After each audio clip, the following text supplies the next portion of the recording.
Le franc-maçon cardinal Mariano Rampolla, haut initié luciférien de l'OTO, secrétaire d'État de Léon XIII.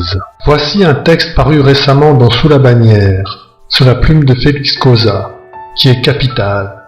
Il présente nombre de faits qui démontrent que déjà sous le pape Léon XIII, un prélat franc-maçon, un prince de l'Église, membre d'une société secrète luciférienne, l'OTO, gouvernait l'Église sous l'autorité du pape. C'est lui qui fut derrière le trône pontifical, le véritable instigateur du ralliement des catholiques français à la République maçonnique. Ce cardinal Félon est né à se reposer en Suisse allemande, à l'abbaye bénédictine d'Ansideln. À partir de là, il pouvait facilement se rendre à la loge de Zurich qui ne se trouvait qu'à 30 km. Selon un témoignage recueilli par Félix Lacuenta, Rampolla se rendait à cette loge suisse tous les 15 jours. Cette trahison au sommet de l'Église porta des fruits vénéneux.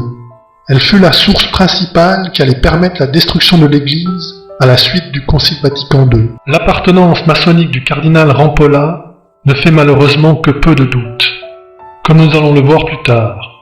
Mais à un prince de l'Église tel que le cardinal Rampolla, deuxième personnage après le pape, il fallait un cénacle plus élevé, et ce cénacle fut l'OTO, secte véritablement luciférienne.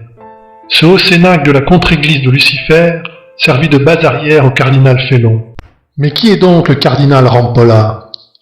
Mariano Rampolla del Tindaro, nous dit Michel Mourne, naquit à Polizzi Generosa en Sicile le 17 août 1843 et mourut à Rome le 17 décembre 1913. De famille noble sicilienne, il fut attaché dès sa jeunesse à la diplomatie pontificale. Archevêque titulaire d'Héraclée et nonce à Madrid en 1882, cardinal en 1887, il succéda à Jacobini comme secrétaire d'État et seconda activement les efforts de Léon XIII pour une amélioration des relations avec les États européens. Très francophile, il faillit être élu pape au conclave de 1903, mais fut écarté sur l'intervention de l'empereur d'Autriche, qui porta contre lui l'exclusive. Pourquoi donc ce veto? Était-ce, comme l'ont avancé certains, en raison des sentiments slavophiles du cardinal? Il n'en est rien. Voici donc la véritable raison de ce veto. Le cardinal Rampolla passait ses vacances en Suisse, à l'abbaye d'Ansideln. Dans le voisinage de l'abbaye se trouvait une arrière-loge, où tous les samedis il allait prendre les directives du pouvoir occulte, pour les appliquer dans le gouvernement de l'Église. Parmi ces directives, 2 étaient d'importance pour la France. Conclure le ralliement des catholiques à la République, mais pour assurer le règne luciférien au sein même de l'Église, fonder au Vatican une arrière-loge secrète, destinée à préparer des hauts dignitaires du Saint-Siège à l'exécution du plan infernal. C'est la raison pour laquelle l'empereur d'Autriche avait porté contre lui l'exclusive, car il semblait devoir rassembler la majorité des suffrages au conclave. Le très catholique empereur d'Autriche savait que le cardinal Félon avait été un des puissants instigateurs de la politique d'apaisement diplomatique, qui aboutit au ralliement des catholiques français à la République, donc à la consolidation d'un régime déjà solidement tenu en main par les francs-maçons. L'hostilité de l'Autriche n'était pas due à une saute d'humeur de François-Joseph, empereur d'Autriche. Des arguments de poids avaient été fournis aux cardinaux pour les détourner de Rampolla. On sut en effet beaucoup de choses par la suite.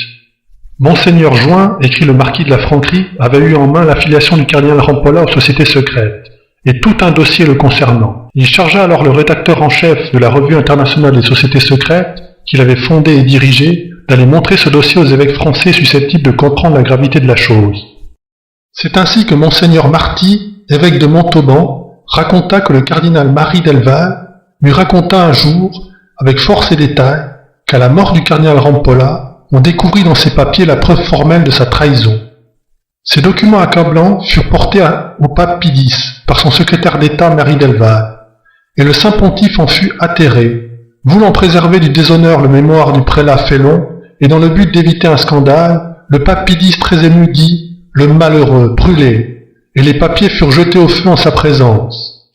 Les papiers du cardinal Rampolla furent hélas jetés au feu, en présence du pape Saint Pie X. Outre l'affiliation maçonnique déjà terrible en elle-même, que pouvait-il y avoir de si inquiétant dans ces papiers? Félix Laconta nous l'apprend dans un article du bloc antirévolutionnaire de juin-juillet 1929.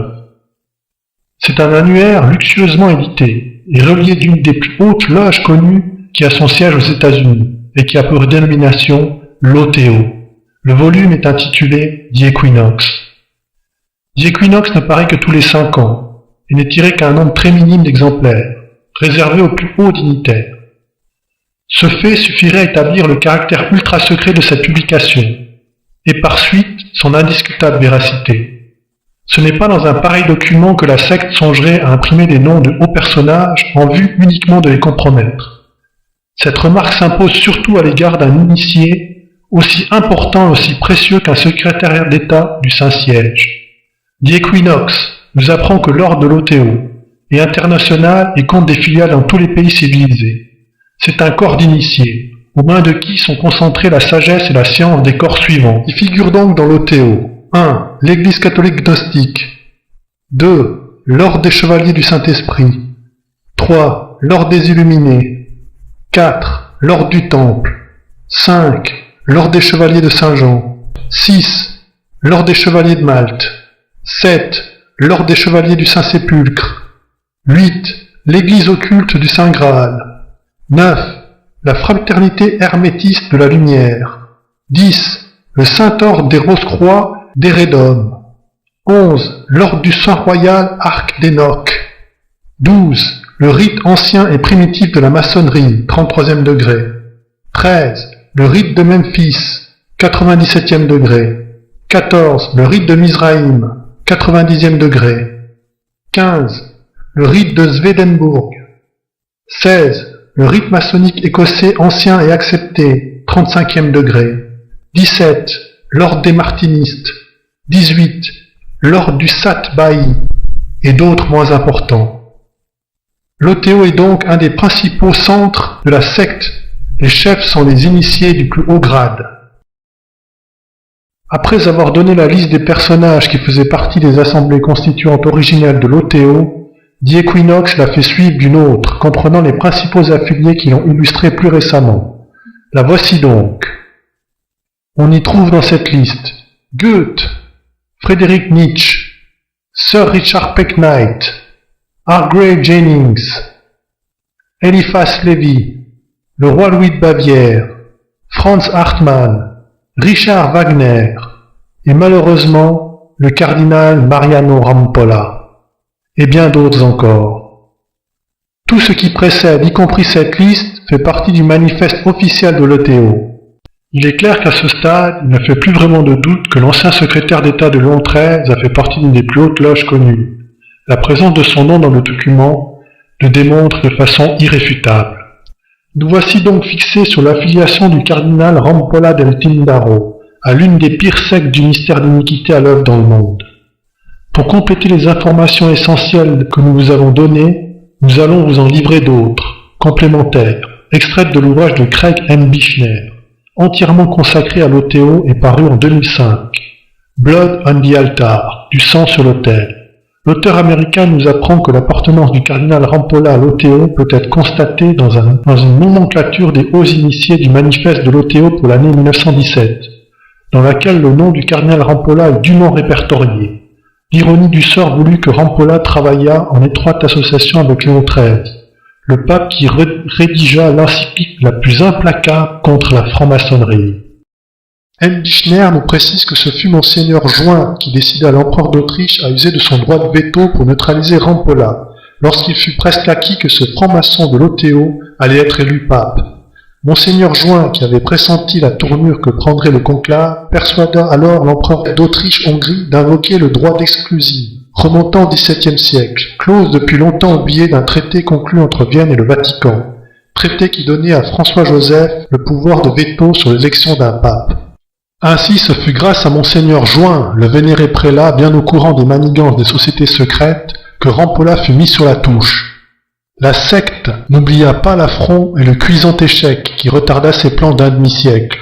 À l'issue de la Première Guerre mondiale, première étape du plan Pike-Mazzini, document absolument authentique et non pas faux comme ose le prétendre Taguieff dans sa foire aux illuminés. Et c'est alors que l'Autriche-Hongrie fut démembrée et la monarchie abolie.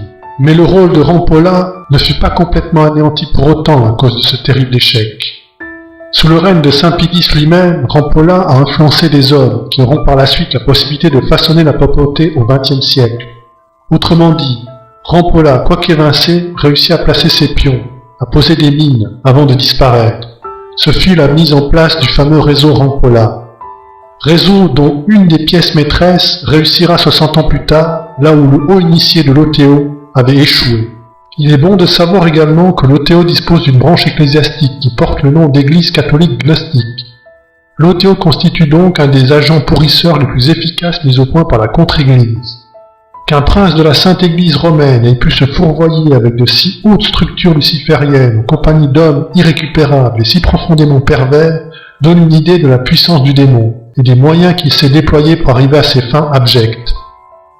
Dieu, ayez pitié d'hommes qui auraient dû être à votre service et ont préféré choisir et servir votre pire ennemi dans le secret. Il est à espérer qu'ils ont eu le temps de se repentir avant leur mort. Ainsi s'achève ce documentaire sur le pauvre et malheureux cardinal Mariano Rampolla del Tindaro.